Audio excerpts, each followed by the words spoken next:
¿Puede una mentira sostener la felicidad? ¿O es la verdad, por dolorosa que sea, el único cimiento posible para una vida auténtica, aunque reconstruida sobre ruinas? Mateo a menudo se hacía preguntas similares mientras contemplaba los muros centenarios de Sevilla, esas piedras que habían visto pasar siglos de secretos, amores y traiciones bajo el sol implacable de Andalucía. Como arquitecto especializado en restauración, su oficio era devolver la vida a lo que el tiempo y el olvido habían dañado. Pero últimamente sentía que las grietas más profundas no estaban en la Giralda ni en los reales alcázares, sino dentro de las paredes de su propio hogar, en la mirada esquiva de su esposa Clara y en la sonrisa forzada de Isabel, la tía que lo había criado y a quien amaba como a una madre. Tenía 45 años, una edad en la que se supone que un hombre ha encontrado cierta estabilidad, y en apariencia Mateo la tenía. Un trabajo que le apasionaba, restaurando la belleza dormida de Sevilla. Un hijo adolescente, Javier, fruto de un divorcio que ya quedaba lejos, con quien mantenía una relación cómplice. Y una nueva familia construida con Clara, una talentosa restauradora de arte algo más joven que él, y con Isabel, la viuda de su tío paterno, la mujer que lo acogió cuando un accidente de tráfico lo dejó huérfano siendo apenas un niño. Vivían juntos en un piso amplio y luminoso cerca del río Guadalquivir, un hogar que olía a azahar en primavera y a la cerámica húmeda del taller que Isabel regentaba en Triana. Todo parecía encajar, un mosaico cuidadosamente recompuesto. Sin embargo, bajo la superficie pulida, Mateo sentía una corriente subterránea de algo no dicho, una tensión invisible que empañaba la luz dorada de la ciudad. Clara era reservada, con una melancolía en los ojos que él atribuía a una infancia difícil, criada por unos supuestos amigos de la familia tras la temprana muerte de sus padres ficticios. Isabel, por su parte, siempre cálida y práctica, a veces lo miraba con una intensidad que rozaba la angustia, especialmente cuando sus ojos se posaban en Clara. Eran pequeños detalles, quizás insignificantes. Un silencio demasiado largo, una mano que temblaba al servir el café, una conversación interrumpida bruscamente cuando él entraba en la habitación. Mateo, por naturaleza reflexivo y quizás demasiado acostumbrado a buscar la armonía, había preferido no indagar, aferrándose a la paz precaria que tanto anhelaba después de las tormentas de su pasado. Todo cambió una tarde de sábado, pocas semanas antes de Semana Santa. El aire ya olía a incienso y a cera quemada, y la ciudad entera vibraba con una expectación contenida. Mateo había ido al taller de Isabel en Triana para ayudarla a organizar unas estanterías antes de la avalancha de turistas. El taller era un caos encantador de barro, esmaltes y piezas a medio cocer, el refugio de Isabel, el lugar donde sus manos, arrugadas pero firmes, daban forma a la tradición. Mientras movía una caja vieja llena de bocetos olvidados, algo metálico cayó al suelo con un tintineo apagado. Era una medalla de bautismo, de plata oscurecida por el tiempo. En el reverso, grabada con letra infantil, una fecha de hacía más de 35 años y un nombre: Clara, 15 de mayo de 198X. Mateo la recogió sintiendo un frío repentino a pesar del calor que entraba por la puerta. Clara, su Clara, pero la fecha no cuadraba con la historia que ella siempre contaba sobre su nacimiento, y la medalla parecía demasiado personal para pertenecer a una niña criada por amigos distantes. Miró a Isabel, que estaba de espaldas, limpiando unos pinceles. Había algo en la quietud de sus hombros que le pareció antinatural. «Tía», dijo, con la voz más neutra que pudo fingir, «¿qué es esto?». Isabel se volvió lentamente, vio la medalla en la mano de Mateo y su rostro perdió todo color. Por un instante pareció una de sus figuras de cerámica antes de entrar al horno, frágil y pálida. «Oh, eso, nada, hijo. Cosas viejas que una guarda sin saber por qué, trastos». Intentó sonreír, pero sus labios temblaron. «Tiene el nombre de Clara y una fecha», insistió Mateo, sintiendo como una semilla de sospecha, fría y punzante, empezaba a germinar en su interior. «Sí, bueno, casualidades», murmuró Isabel, desviando la mirada, afanándose de repente en ordenar unos azulejos rotos. «Ya sabes cómo son estas cosas antiguas». Mateo no dijo nada más. Guardó la medalla en su bolsillo, el metal frío contra su piel. El olor a barro y esmalte del taller le pareció de pronto sofocante. Sabía, con una certeza helada que le recorrió la espalda, que aquello no era una casualidad. Era la primera pieza de un rompecabezas que no estaba seguro de querer resolver, la primera grieta visible en la fachada de su vida cuidadosamente restaurada. La armonía se había roto, y el silencio que siguió ya no era de paz, sino de secretos. Los días que siguieron a ese hallazgo se volvieron extraños, teñidos por la sospecha. Mateo intentaba comportarse con normalidad, pero era como caminar sobre una fina capa de hielo. Cada gesto, cada palabra de Isabel y Clara adquiría un nuevo significado. Observaba la forma en que Isabel miraba a Clara cuando creía que nadie la veía. Una mezcla insondable de adoración, dolor y una profunda, casi insoportable ternura. Notaba cómo Clara evitaba hablar de su pasado, desviando las conversaciones con una habilidad que ahora le parecía sospechosa. Las historias sobre aquellos amigos de la familia que la criaron sonaban cada vez más vagas, más huecas. Empezó a prestar atención a detalles que antes había pasado por alto. La reticencia de Clara a visitar la tumba de sus supuestos padres. La falta de fotografías de su infancia. La forma en que Isabel, tan meticulosa con los recuerdos familiares, nunca parecía tener anécdotas concretas sobre los años de Clara antes de que se conocieran por casualidad en una exposición de arte. Un encuentro que la propia Isabel había propiciado. Una noche, mientras cenaban, Javier, su hijo, soltó un comentario sin malicia que hizo que Mateo se atragantara con el vino. «Oye, papá, el otro día escuché a la abuela Isabel llamar a Clara hija mía.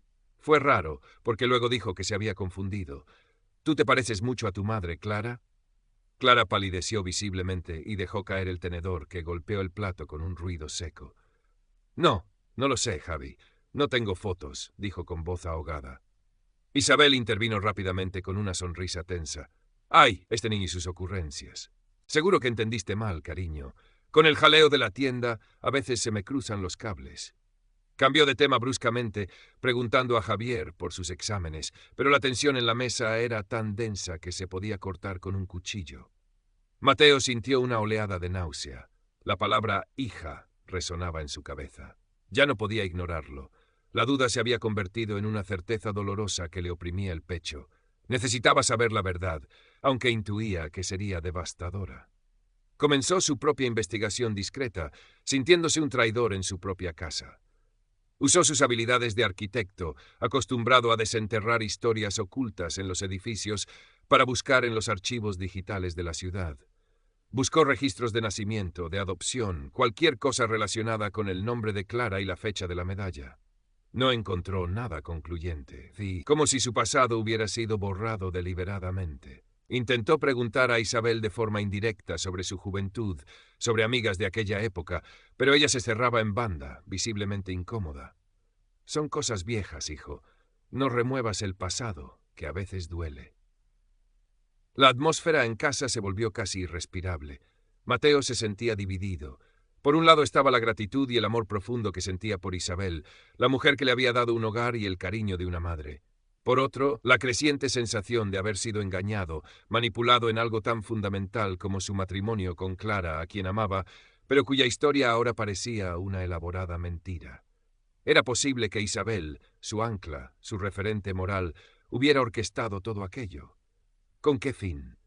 Se refugiaba en su trabajo, pasando horas extra en las obras de restauración, rodeado del polvo de los siglos, sintiendo que era más fácil lidiar con las heridas de la piedra que con las de su propia familia. Miraba los planos, las estructuras dañadas que intentaba consolidar, y veía un reflejo de su propia vida, una fachada que amenazaba con derrumbarse, revelando unos cimientos frágiles y ocultos. La cercanía de la Semana Santa exacerbaba la tensión. Las calles de Sevilla se llenaban de gente, de olor a incienso y azahar, de los sonidos solemnes de las bandas de música. Una noche, mientras veía pasar una procesión desde un balcón alquilado, observó a Isabel y Clara juntas entre la multitud. Estaban muy cerca, y vio cómo Isabel le ajustaba el mantón a Clara con un gesto íntimo, casi maternal. En ese instante, bajo la luz temblorosa de los cirios, la duda se disipó por completo. Ya no era una sospecha, era una verdad que le quemaba por dentro. Tenía que enfrentarlas, tenía que saberlo todo, costara lo que costara. La restauración de su propia vida exigía demoler primero la mentira que la sostenía. La confrontación llegó unos días después, en la víspera del Jueves Santo. La ciudad contenía la respiración, preparándose para los días grandes de la Pasión. Mateo eligió hablar primero con Clara. La encontró en el pequeño estudio que había improvisado en casa, restaurando un lienzo antiguo, un paisaje fluvial oscurecido por el barniz del tiempo. La luz del atardecer entraba por la ventana, iluminando las motas de polvo y la concentración en su rostro. «Clara, tenemos que hablar», dijo Mateo, cerrando la puerta tras de sí. Su voz sonó más dura de lo que pretendía. Ella levantó la vista. Sus ojos grandes y habitualmente tranquilos se llenaron de una alarma instantánea. Dejó el pincel con cuidado. «¿Qué ocurre, Mateo?» Él sacó la medalla de bautismo del bolsillo y la dejó sobre la mesa, junto a los pigmentos y disolventes. «Encontré esto en el taller de Isabel. Tiene tu nombre y una fecha que no coincide con nada de lo que me has contado». Clara miró la medalla como si fuera una serpiente. Su rostro se contrajo y las lágrimas empezaron a brotar sin control. «Mateo, yo quería decírtelo», balbuceó, llevándose las manos a la cara. «Pero es tan complicado. Isabel». «¿Isabel qué, Clara?», presionó él, sintiendo una mezcla de ira y compasión. «¿Ella es...?» No se atrevía a formular la pregunta completa. Clara sollozó, incapaz de hablar. Se derrumbó parcialmente, admitiendo entre lágrimas que su pasado era un secreto doloroso, que Isabel la había ayudado mucho, pero no llegó a confesar el núcleo de la verdad. Su angustia era palpable, genuina, pero Mateo necesitaba más. Necesitaba la historia completa, y sabía que solo Isabel podía dársela. Dejó a Clara llorando en el estudio y se dirigió a Triana, al taller de cerámica. Cruzó el puente sintiendo el peso de la ciudad en fiestas sobre sus hombros, el contraste entre la celebración exterior y la tormenta que se gestaba en su interior. Encontró a Isabel cerrando la tienda. Sus movimientos eran lentos, casi rituales. El olor a barro cocido y a humedad lo envolvió al entrar. «Tía», dijo Mateo, su voz resonando en el silencio del taller lleno de figuras inmóviles, algunas enteras, otras esperando ser reparadas. ¿Quién es Clara en realidad? Isabel se apoyó en el torno, como si las piernas le fallaran. Sus ojos, normalmente vivaces, estaban apagados, llenos de una resignación infinita. Sabía que el momento había llegado. «Siéntate, Mateo», dijo con voz queda. «Supongo que te lo debo todo». Y entonces, rodeados por las creaciones de sus manos, por las piezas rotas y restauradas que eran una metáfora cruel de sus vidas, Isabel confesó. Su voz empezó temblorosa, pero fue ganando una fuerza dolorosa a medida que desgranaba la historia oculta durante décadas. Habló de su juventud en una Sevilla más cerrada, de un amor prohibido con un hombre que no pertenecía a su círculo, de un embarazo inesperado que su poderosa y conservadora familia consideró una deshonra intolerable. La obligaron a ocultarlo, a dar a la niña en adopción nada más nacer para evitar el escándalo, amenazándola con el repudio total. La niña era Clara. Poco después, la casaron con el tío de Mateo, un hombre bueno pero mayor, en un intento de restaurar el honor familiar. Isabel vivió durante años con la culpa devorándola por dentro, queriendo a su marido y a Mateo, a quien crió como a un hijo tras la muerte de sus padres, pero con el fantasma de la hija perdida siempre presente. Nunca dejó de buscarla discretamente. Años más tarde, cuando Clara ya era adulta y había salido del sistema de cuidado tras una infancia en orfanatos y con familias de acogida temporales, la historia de los amigos de la familia era una invención. Fue ella quien encontró a Isabel. Había iniciado la búsqueda de su madre biológica con una mezcla de esperanza y resentimiento. El reencuentro fue un torbellino emocional para ambas. Isabel, consumida por la culpa y el deseo de reparar el daño, vio en Mateo, su sobrino viudo y ahora divorciado, arquitecto, un hombre bueno y estable, la oportunidad perfecta, aunque retorcida, de mantener a Clara cerca, de darle la familia que nunca tuvo, de compensar de alguna manera su abandono. Yo propicié vuestro encuentro, Mateo», confesó Isabel, las lágrimas corriendo por sus mejillas arrugadas. «Pensé que seríais felices juntos, que Clara tendría por fin un hogar, y yo podría tenerla cerca, quererla como no pude hacerlo entonces. Fue egoísta, lo sé, una locura, pero tenía tanto miedo de que si os contaba la verdad me rechazaríais las dos, miedo de perderos a ambos». Mateo escuchaba en silencio, petrificado. Cada palabra era un golpe, demoliendo los cimientos de su vida. No era solo el engaño matrimonial, era la traición de la persona en la que más confiaba en el mundo. Toda su relación con Isabel, todos sus recuerdos, parecían ahora manchados por ese secreto monumental. Sintió una oleada de frío, de vacío. Miró las figuras de cerámica a su alrededor, algunas rotas esperando reparación, y se sintió como una de ellas, quebrado por dentro, sin saber si la restauración era posible. La verdad había salido a la luz, pero en lugar de liberar, parecía haberlo sepultado todo bajo sus escombros. El silencio que siguió a la confesión de Isabel fue más pesado que cualquier muro. Mateo se sentía vacío, hueco. La mujer que había sido su faro, su madre adoptiva, le había mentido de la forma más íntima y dolorosa posible. Y Clara, la mujer a la que amaba, había sido cómplice de ese engaño, aunque fuera por desesperación o por anhelo de una madre. La traición era doble, profunda, y lo dejaba sin aire. Salió del taller sin decir palabra, dejando a Isabel llorando entre sus figuras de barro. Vagó por las calles de Triana, ajeno al bullicio preprocesional. Cruzó el puente de vuelta a Sevilla, pero no fue a casa. Necesitaba espacio, aire, tiempo para procesar la magnitud del derrumbe. Se alojó en un pequeño hotel cerca de la catedral, un lugar anónimo donde el único sonido era el eco de sus propios pensamientos turbulentos. Pasó los siguientes días en una especie de limbo. El trabajo, su refugio habitual, le parecía ahora irrelevante. ¿Cómo podía restaurar edificios cuando su propia vida estaba en ruinas? Los recuerdos se agolpaban en su mente. La ternura de Isabel curándole una herida de niño, su apoyo incondicional durante su divorcio, las risas compartidas. Y Clara, su sonrisa tímida, la pasión por su arte, los momentos de complicidad, el amor genuino que sentía por ella. ¿Era todo mentira? No, el amor no podía serlo, pero estaba construido sobre una base falsa, podrida. La culpa lo atormentaba. ¿Había sido ciego? ¿Había ignorado las señales por conveniencia, por miedo a perturbar su frágil paz? Y luego estaba la ira, una furia sorda contra Isabel por su manipulación, contra Clara por su silencio, y contra sí mismo por haberse dejado engañar. Pero bajo la ira persistía el amor, la gratitud, la compasión por el dolor que ambas debían haber sufrido.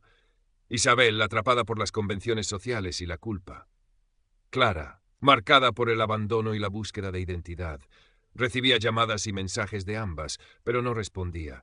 Necesitaba entender sus propios sentimientos antes de enfrentarlas de nuevo. Javier lo llamó preocupado. «Papá, ¿estás bien?